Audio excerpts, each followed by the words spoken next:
আজ আমরা অত্যন্ত চমৎকার এবং মানবিক একটি বিষয় নিয়ে কথা বলবো।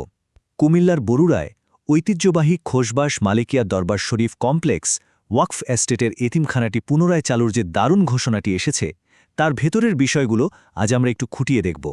এই পুরো উদ্যোগটির পেছনের ভাবনা আর ভবিষ্যৎ পরিকল্পনাগুলো সত্যি বলতে জানার মতোই একটা বিষয়। শুরুতেই এ কথাটার দিকে একটু খেয়াল করা যাক। একটি মানবিক উদ্যোগ, সুন্দর আগামীর প্রত্যয়ে। এই ছোট্ট একটা লাইন কিন্তু এর গভীরতা অনেক। সমাজের সবচেয়ে অসহায় শিশুদের জন্য এটা কতটা আন্তরিক একটা পদক্ষেপ তাই এক কথাতেই কিন্তু বেশ পরিষ্কার হয়ে যায়।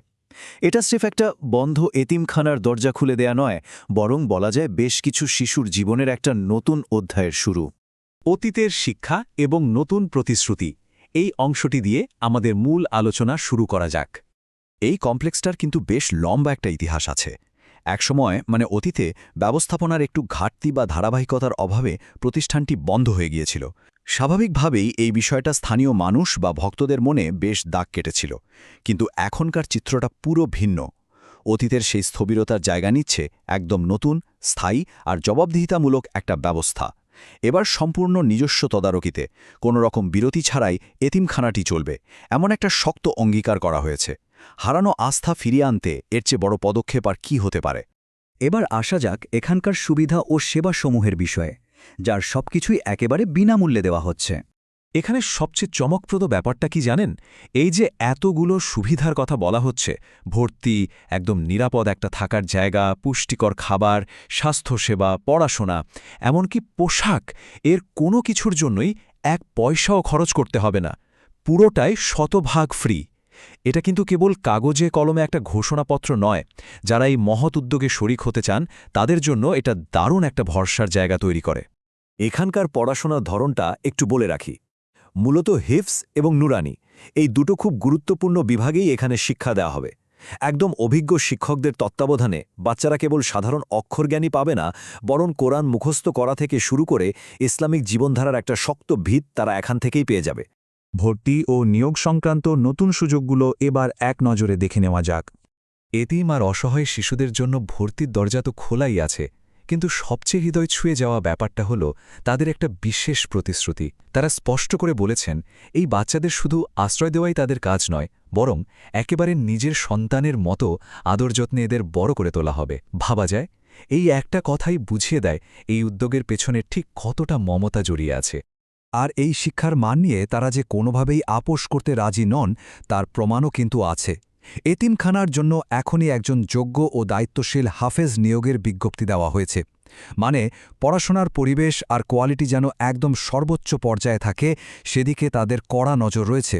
স্বচ্ছতা ও জবাবদিহিতা, বিশেষ করে আর্থিক ব্যবস্থাপনার দিকটা এবার একটু পরিষ্কার করা যাক। যে কোনো দাতব্য কাজের মূল চালিকা শক্তি হল ফান্ড বা তহবিল। আর মানুষ তখনই সাহায্য করতে উৎসাহ পায় যখন সে জানে তার অর্থটা ঠিক জায়গায় যাচ্ছে। এতিমখানাটি মূলত চলবে দরবার শরীফের দানবাক্স আর সাধারণ মানুষের সরাসরি সহযোগিতায়। আর তারা একদম দৃঢ়ভাবে প্রতিশ্রুতি দিচ্ছেন যে এই ফান্ডের প্রতিটি পয়সা খরচ হবে শুধু আর শুধুই শিশুদের কল্যাণে। এই নিশ্চয়তাটুকু কিন্তু সাধারণ মানুষ ও দাতাদের নিশ্চিন্ত করার জন্য যথেষ্ট। ঐক্যবদ্ধ ভবিষ্যৎ গড়ার লক্ষ্যে এখন করণীয় কি, সেটাই এই অংশে তুলে ধরা হয়েছে। যদি পরিচিত কোনো অসহায় শিশুকে এখানে ভর্তি করাতে হয় বা কেউ যদি এই উদ্যোগে কোনোভাবে পাশে দাঁড়াতে চান, তাদের জন্য যোগাযোগের পুরো ব্যবস্থা রয়েছে। কুমিল্লার বরুড়ায় খোসবাস মালিকিয়া দরবার শরীফ কমপ্লেক্সেই এর অবস্থান। আর ওয়াকফ এস্টেটের যিনি মোতাওয়াল্লি, যিনি পুরো ব্যবস্থাপনার দায়িত্বে আছেন, সেই মোহাম্মদ আলী আকবর এবং মোহাম্মদ হেলাল উদ্দিনের ফোন নম্বরও দিয়ে দেওয়া হয়েছে। সরাসরি কথা বলে নেওয়া যাবে। এই পুরো উদ্যোগের পেছনে স্পিরিটটা লুকিয়ে আছে একটা শক্তিশালী আহ্বানে। অতীতের বিভ্রান্তি পেছনে ফেলে ঐক্যবদ্ধভাবে এই এতিম শিশুদের জন্য একটি নিরাপদ ও সুন্দর ভবিষ্যৎ গড়ে তুলি। আসলে পেছনের হতাশা আঁকড়ে ধরে বসে থাকার তো কোনো মানে নেই, তাই না? বরং সবাই মিলে কাঁধে কাঁধ মিলিয়ে নতুন প্রজন্মের জন্য কাজ শুরু করলে পুরো সমাজের চেহারাটাই পাল্টে যেতে পারে। সবশেষে সবার জন্য একটা ভাবনার জায়গা তৈরি করে দেওয়া যাক। একটি সমাজের সবার ঐক্যবদ্ধ প্রচেষ্টা আর তার সাথে এই রকম স্বচ্ছতা ও সদিচ্ছার মেলবন্ধন। ভাবুন তো, এই জিনিসগুলো কিভাবে অসহায় কিছু শিশুর জীবন স্থায়ীভাবে বদলে দিতে পারে। খোসবাস মালিকিয়া এতিমখানার এই উদ্যোগটা সত্যিই এক দারুণ দৃষ্টান্ত। আশা করছি আজকের এই আলোচনার মাধ্যমে পুরো বিষয়টা সবার কাছে একদম জলের মতো পরিষ্কার হয়ে গেছে।